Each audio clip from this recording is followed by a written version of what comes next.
Hey, hey, I wanna be a rock star.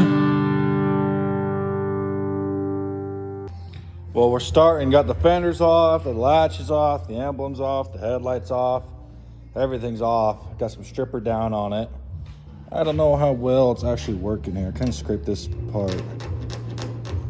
I don't think it's gonna work too well. But then I don't want to have to sand the whole damn hood to get the stuff off. If I have to, I have to, kind of whatever. We're gonna let the stripper on. We'll use this whole gallon of it. I'll keep applying it every 20 minutes to see. So obviously if it starts doing that, it's a lot simpler. Kind of want to see what process I'm gonna use for all this. These are aluminum instead of stainless fenders.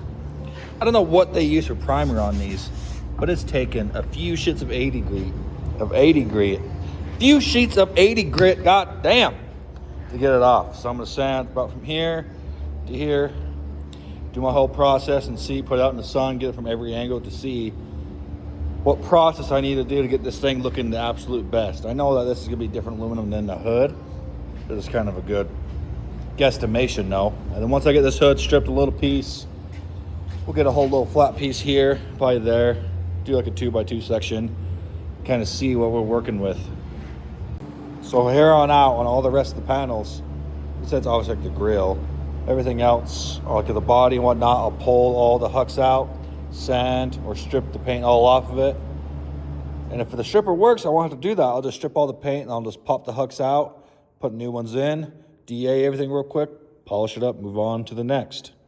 But yeah, this slant hood's not gonna work, so we're definitely gonna do the big hood conversion on this. So if anybody you know needs some pieces for free, you can have this top shroud and then these two skins. Obviously I need the middle brace, but you can have the two skins and the shroud. So if you don't know what a little big hood conversion is, on these short hoods, you can see it starts off thick and then tips down. So this should really be about here. So we'll get it the piece where it's equal and equal, so where it's perfectly a flat top.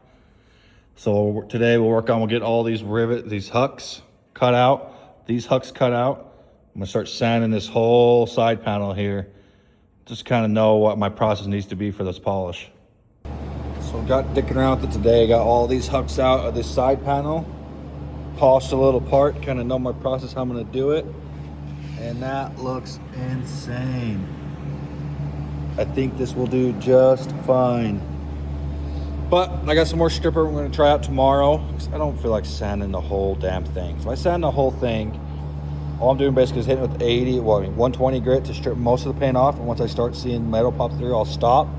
DA with 220, get all the rest of the paint off. And then rotary 400, DA 400, and then DA 800, and then polish it. This is just a cut with my buff and C94, so we'll see how it gets to moving. But tomorrow, I got a little bit more work I gotta finish up, and then I'll work on this again. I'm gonna pull these two top skins off, this top piece of the shroud off, and then I'll have some more stripper coming. I'm gonna try it on this piece, see what happens. If it works, it works. If not, we'll sand this off. That way we can have one whole side of a hood polished to kind of know what we're gonna look like. After we do this, I'm just gonna do a cut and blend, basically what this is. Pull it out in the sun, look at it from every different angle, see if I like it. Maybe try a different process on this side. I just want to really get dialed in to know what I'm going to do to attack this. I got to pull out every hux regardless because these are all steel. They come off relatively easy. So once this is all sanded and polished, I'll put these hux back in. So obviously I got to repolish this area. I just kind of wanted to test, you know what I'm trying to say. I just let the stripper sit over the weekend. I was kind of over it. So I got to re-strip these. These strip fine with aircraft stripper. You can see it hardened now, but yeah, I stripped fine with it. So I can strip these relatively easy. I started sanding on one because I was bored, but I'd rather strip it and just do a real quick sand to, flatten it all out. But we'll call this day one, part one.